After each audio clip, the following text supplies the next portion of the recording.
बिस्मिल्लाहिर्रहमानिर्रहीम। अस्सलाम वालेकुम। आज मैं आपको मुख्तलिफ तरीक़ों से बनने वाला लच्छा पराठा सिखा रही हूँ। इसके चंद तरीके मैं आपको सिखाऊंगी।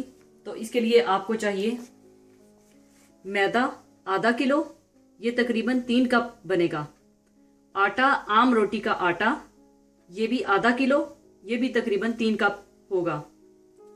नमक 1 टेबल स्पून, तेल 4 टेबल स्पून, और पराठे तलने के लिए मक्खन पिघला हुआ। आप इसे तेल या घी या देसी घी में भी बना सकते हैं। और आटा गूंदने के लिए पानी।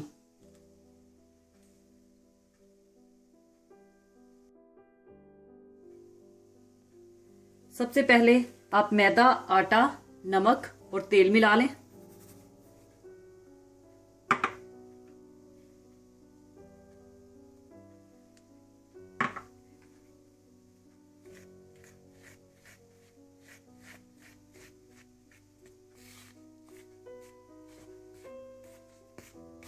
इसके बाद आप इसे पानी से गूंद लें। पानी आप थोड़ा थोड़ा करके डालिएगा।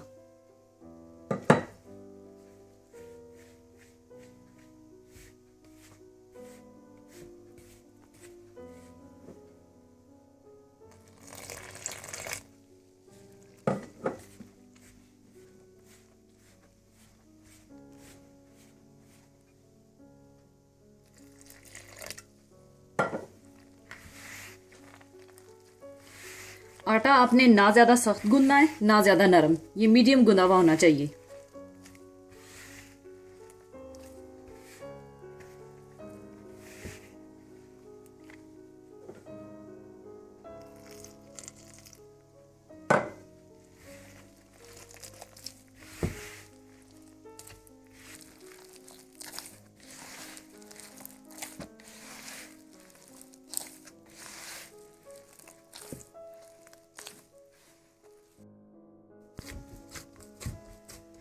आटे को मैंने अच्छी तरह से गूंद लिया है। अच्छी तरह गूंदने के बाद आप इस पे थोड़ा सा तेल लगा दें।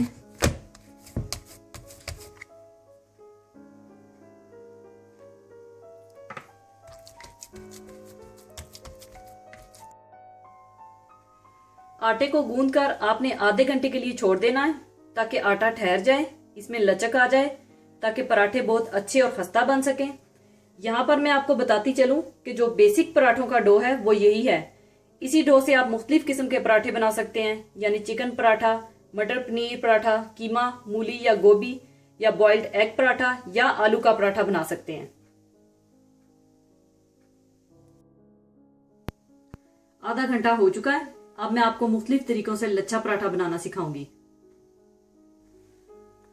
सबसे पहले आप पेड़े बना लें। पेड़े बना के आप रोटी इसकी बेल लें।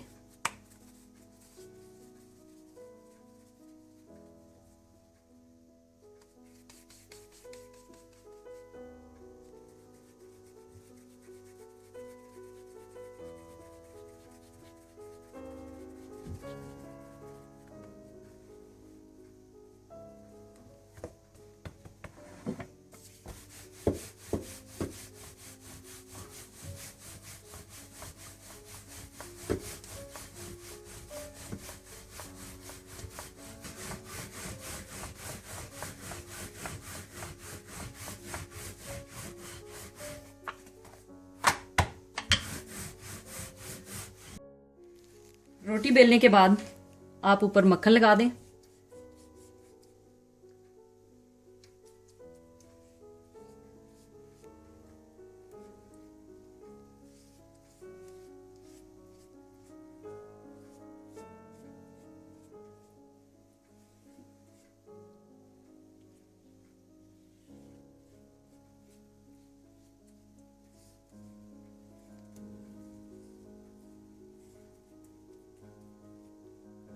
मक्खन लगाने के बाद आप इस तरह से इसको रोल कर लें।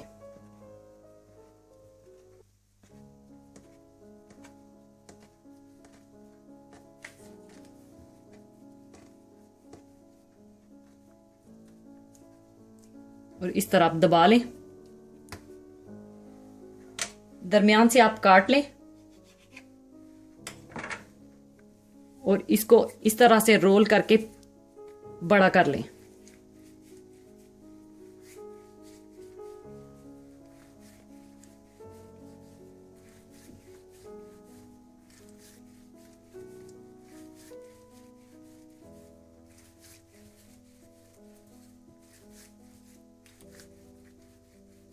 और फिर दोनों साइडों से इस तरह से ट्विस्ट करना है आपने, एक राइट साइड पे और दूसरा दूसरी तरफ से।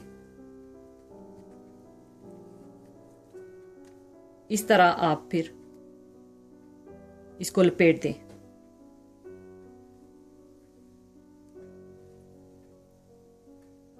इस तरह दूसरा भी आप इसी तरह बना लें।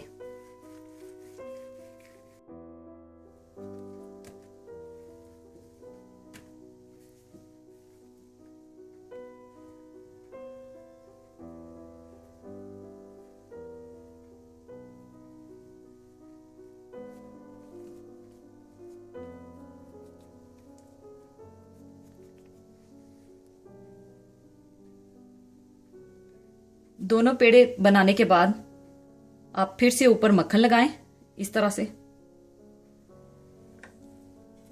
और ये दूसरा पेड़ा इसके ऊपर आप रख दें और दबा दें। एक तरीका ये हो गया, और अभी मैं आपको दूसरा तरीका बताऊंगी। इसको भी उसी तरह आप पेड़ा बना लें और इसकी रोटी बेल लें।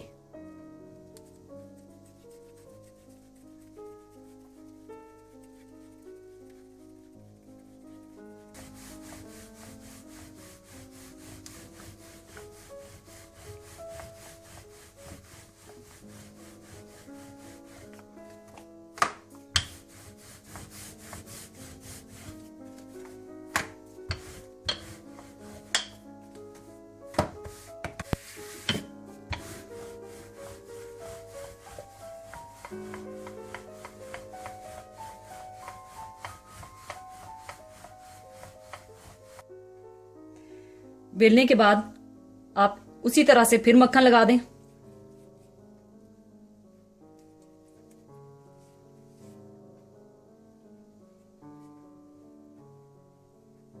मक्खन लगाने के बाद आपने इसकी तहें एक दूसरे के ऊपर रखनी है, इस तरह, फिर इस तरह, फिर इस तरह। इस तरह से सारी तहें आपने रखनी है।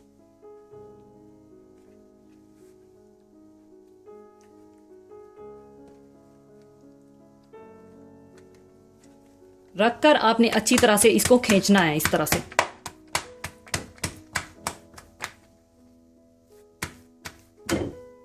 खींचने के बाद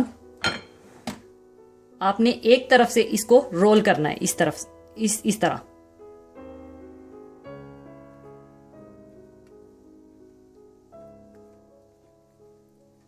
अच्छी तरह से टाइट करके आपने रोल कर लेना है।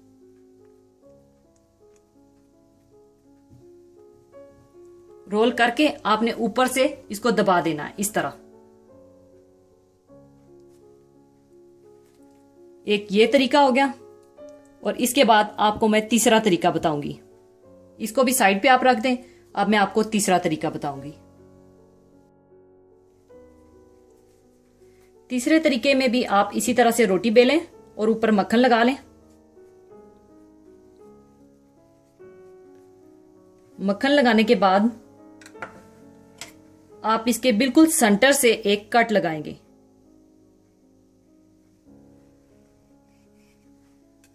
कट लगाने के बाद आपने इसको बिल्कुल टाइटली रोल करना है, इस तरह से।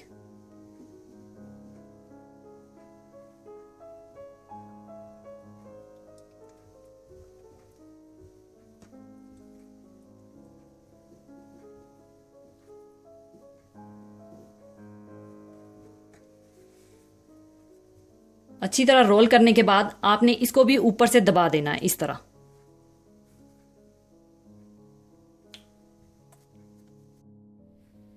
ये तीसरा तरीका हो गया। अगर आप चौकोर पराठा बनाना चाहते हैं तो आपको मैं अब चौकोर पराठा बनाकर दिखाऊंगी। चौकोर पराठे के लिए भी आप इसी तरह रोटी बेल लें और ऊपर आप मक्खन लगा लें।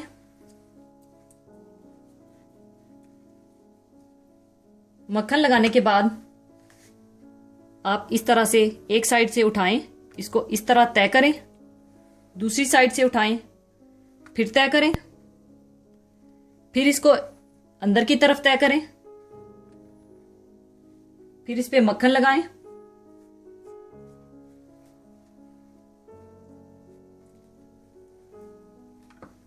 फिर दोनों साइडों से तय करें।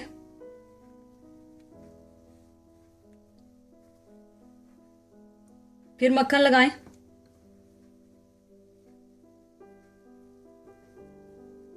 और इसको फिर तय कर दें।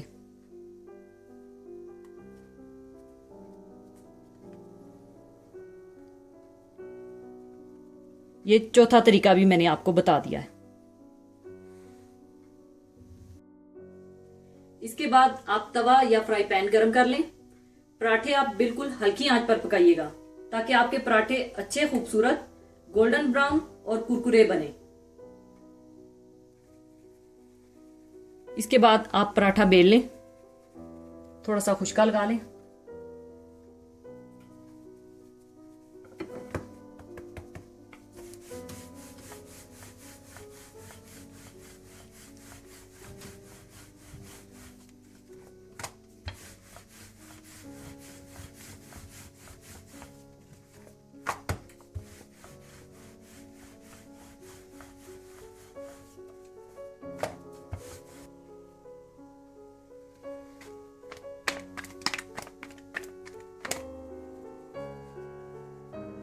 इसके बाद आप इसको तवे पर डाल दें।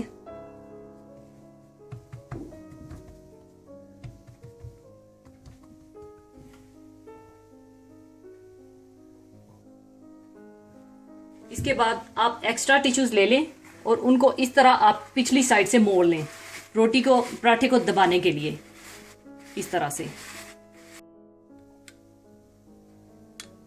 फिर आप ऊपर थोड़ा सा मक्खन डाल लें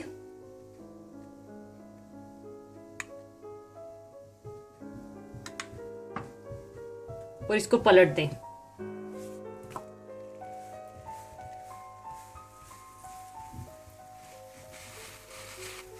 और टिश्यू के साथ आप इसको ऐसे घुमाते रहें।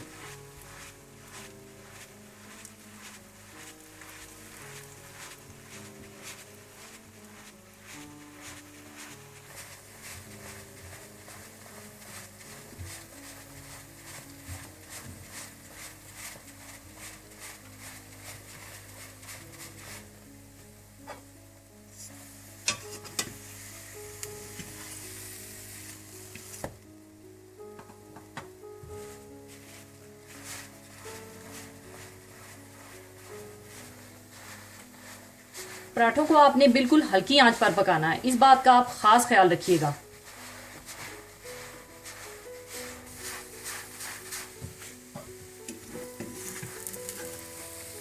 एक तरफ से पकने के बाद आप फिर मक्खन डालें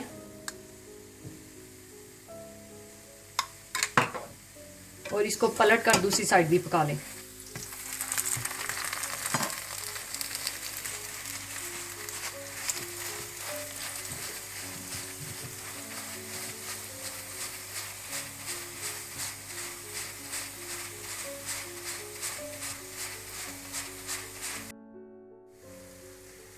इसी तरह से आप सारे पराठे बना लें।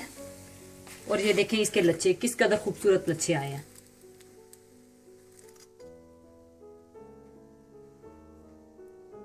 अब मैं चकोर पराठा बनाऊंगी।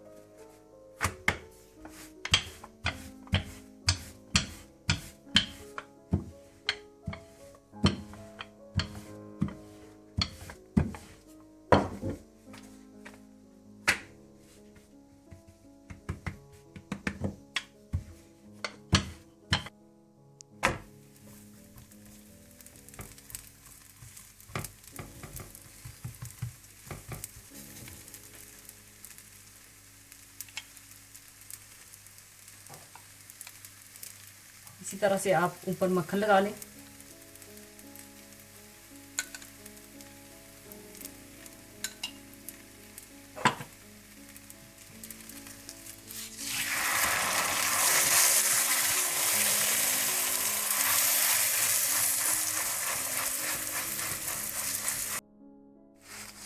इसके भी आप लच्छे देखें किस कदर खूबसूरत लच्छे हैं। ऊपर आप थोड़ा थोड़ा मक्खन लगा दें।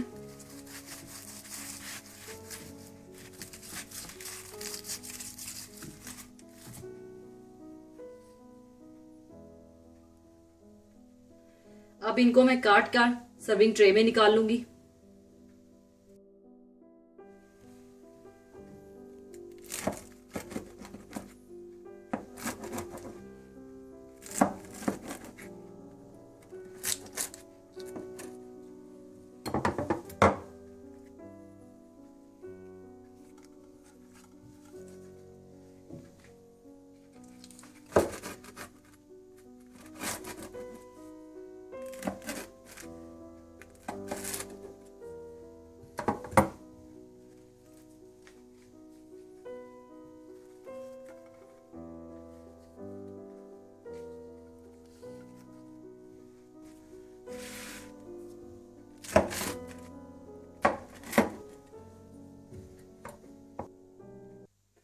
लीजिए, बहुत ही मज़ेदार और क्रिस्पी लच्छा पराठे तैयार हैं।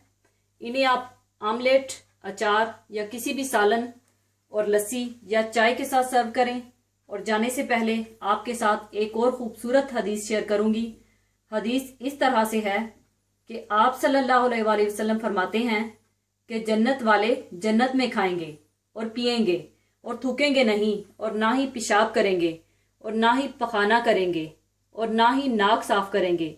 सहाबा इकराम ने अर्ज किया, तो फिर खाना किधर जाएगा? आप सल्लल्लाहु अलैहि वसल्लम ने फरमाया, डकार और पसीना आएगा और पसीना अतर की तरह खुशबूदार होगा, और इनको तस्बीह यानी सुबहान अल्लाह और तहमीद यानी अल्हम्दुलिल्लाह का इल्हाम होगा, जिस तरह के इन्हें सांस का इल्हाम होता है। इसी के साथ ही मैं इजाजत चाहूंगी। अल्लाह हाफिज।